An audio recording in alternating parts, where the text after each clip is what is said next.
Hello नमस्कार, मैं वंदना आज एक और नई कहानी लेके आई हूँ। बहुत ही इंस्पिरेशनल एंड मोटिवेशनल। ये कहानी थोड़ी सी लंबी है, इसलिए इसे 2 पार्ट्स में सुनाऊंगी। ये कहानी है जापान के एक छोटे से कस्बे में रहने वाले 10 वर्षीय कायो की, जो जूडो सीखने का बहुत शौकीन था।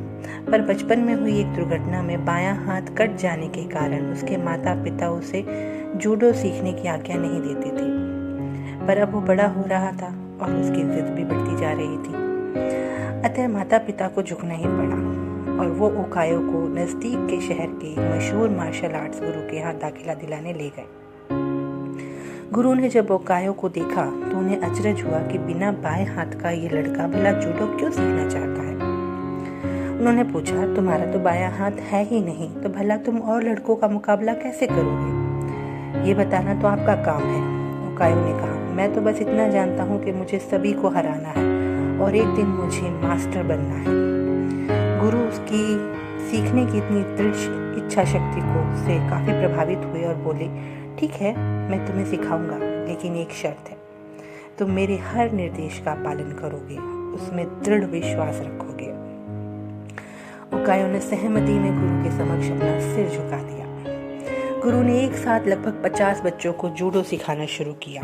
ओकायो भी अन्य लड़कों की तरह सीख रहा था, पर कुछ दिनों बाद उसने ध्यान दिया कि गुरुजी अन्य लड़कों को अलग अलग दांव पेच सिखा रहे हैं, लेकिन वह अभी भी उसी एक किक की अभ्यास कर रहा था जो उसने शुरू में सीखी थी। उससे रहा नहीं गया। उसने गुरुजी से पूछा, गुरुजी, आप अन्य लड़कों को नई नई चीजें सिखा रहे हो, पर मैं अभी भी बस वही एक किक मारने का अभ्यास कर रहा हूँ, क्या मुझे और नहीं सीखना चाहिए? गुरुजी बोले, तुम्हें बस इसी किक का अभ्यास करना और इसी पे महारत हासिल करने की आवश्यकता है। और वह यह कहकर आगे बढ़ गए। ओकायो को थोड़ा सा विस्मय हुआ, पर उसे अपने गुरु पर पूर्ण विश्वास था और फिर वह अभ्यास में जुट गया। समय बीतता गया और देखते ही देखते 2 साल गुजर गए, पर ओकायो उसी एक किक का अभ्यास कर रहा था। एक बार फिर ओकायो को चिंता होने लगी कि उसने गुरु से कहा, क्या अभी भी मैं बस यही करता रहूं और बाकी सभी अन्य तकनीकों में पारंगत होते चले जाएंगे? गुरुजी बोले, तुम्हें मुझ में यकीन है तो अभ्यास जारी रखो। ओकायो ने उस दिन के बाद से गुरुजी से कभी कोई प्रश्न नहीं पूछा और लगातार 6 साल तक उसी एक किक का अभ्यास करता रहा। सभी को जूडो सीखते हुए अब 8 साल हो चुके थे।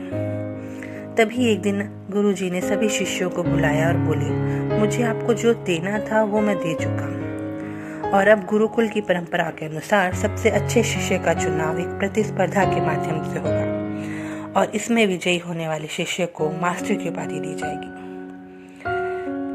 प्रतियोगिता शुरू हुई।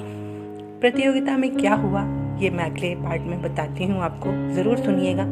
एंड बहुत ही रोमांचक है इसका और सभी को एक बार जरूर सुनना चाहिए।